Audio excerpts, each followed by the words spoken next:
Don't forget to like, subscribe and share the videos. Hello friends, welcome to Ganesh IAS Academy. This is the new session. In this session, we are going to discuss about the previous year UPSC geography question. Okay, so let's begin the session. This question was asked in 2023.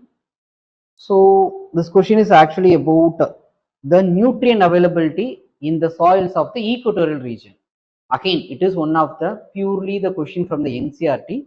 So it is a factual part and the conventional part question. But there is some connections you can establish. It is a logical question. Here, the first statement is saying that the soil in the tropical rainforest is rich in nutrient. So if you don't know about the equatorial region, equatorial soils, you will think that the soils in the tropical rainforest is rich in nutrient. You will think like that. The reason is, so the reason for that thought process is equatorial region facing the high insulation,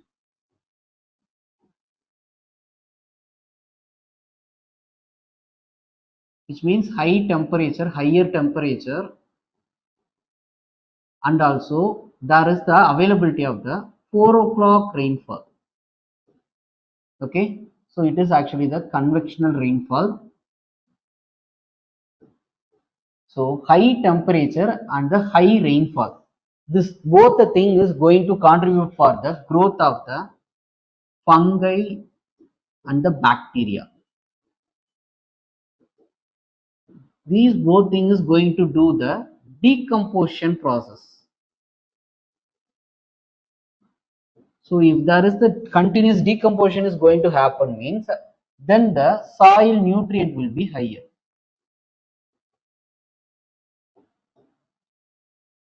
Based on these thought process, you may say that this statement is right, but actually the statement is wrong. Why it is means, even though there is a higher temperature, okay, that is going to help in the decomposition of the all the products, okay, all the living beings which are dead in that region. But there is the major concern here is about the continuous rainfall. So due to the continuous rainfall, there is the possibility for the erosion and also the rise in the acidification of the soils. So continuous erosion and the acidification of the soil, both of the things is going to contribute for the loss in the soil nutrient. So rich in the nutrient is actually wrong. Due to the continuous rainfall, there will be the soil erosion. So in the soil, the top soil, okay, so this top soil is rich in nutrient, but this top soil is actually going to be eroded. That is the major concern when it comes to the tropical rainforest. So based on that thing, the soil nutrient in the equatorial region is very less. The second statement is the high temperature and the moisture of the tropical rainforest causes the dead organic matters in the soil to decompose quickly. That is true.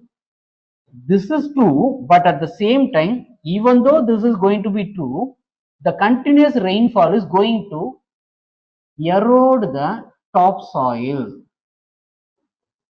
So erosion of the topsoil is going to happen. By the way, the nutrient availability in the equatorial soil will be less. So the first statement is wrong and the second statement is right. So the answer is, first statement is wrong and the second statement is right. So the answer is actually D. With the same pattern, what they may ask for the 2025 is, it's about the laterite soil. When it comes to the laterite soil, it will be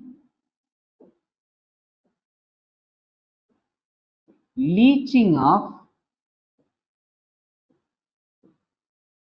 silica, and the topsoil is made up of aluminium and iron. So the leaching of the silica is going to happen. How it is going to happen means, usually the laterite soil can be seen in the region of high altitudinal region with high temperature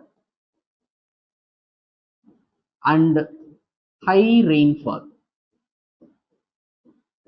If the region is with this condition, if any region with this condition of high altitude, high temperature and high rainfall, then the formation of the laterite soil can be seen. So this is the condition for the laterite soil formation. Higher altitude, high temperature and high rainfall. In that higher altitude with high temperature means it can easily break the bond between the rocks. So the breaking of the bond between the rocks, actually it is going to break the bond of the silica. After that, high rainfall lead to the leaching of the silica matters. Leaching of the silica matter. Leaching means it is nothing but it is down movement. Okay, it is actually the movement of the silica matter inside the soil. So it is actually the vertical movement of the silica matter. So it is going to deposit in the any one of the bottom layer of the soil layer. Okay, so it is going to settle in any one of the bottom layer. So this is the process for the laterite soil formation. So laterite soils are found in the region with very heavy rainfall, the Western Ghats and the Eastern Ghats, and also part of the northeastern India. Okay, so continuous leaching is due to the rain washes away the silica and the soluble minerals. Intense weathering, due to the high temperature and the humidity, rock minerals break down and silica get dissolved in the water and removed. Acidic condition, laterite soils are acidic, which enhances the dissolutions and removal of the silica over time. And the next is the stagnant water in the depressions can accelerate the silica loss through the chemical weathering. So with the same pattern, they may ask about the laterite soil, because more or less similar conditions which is was we seen in the equatorial soil, okay, in the evergreen forest region. So they may ask about the laterite soil in that manner. So please make a note of this laterite soil. And when it comes to the laterite soil, what are the following crops we can cultivate is the tea, coffee, rubber, cashew, and then pepper, cardamom, and the areca nut. So these are the possible things we can cultivate in the laterite soil. Okay, thank you.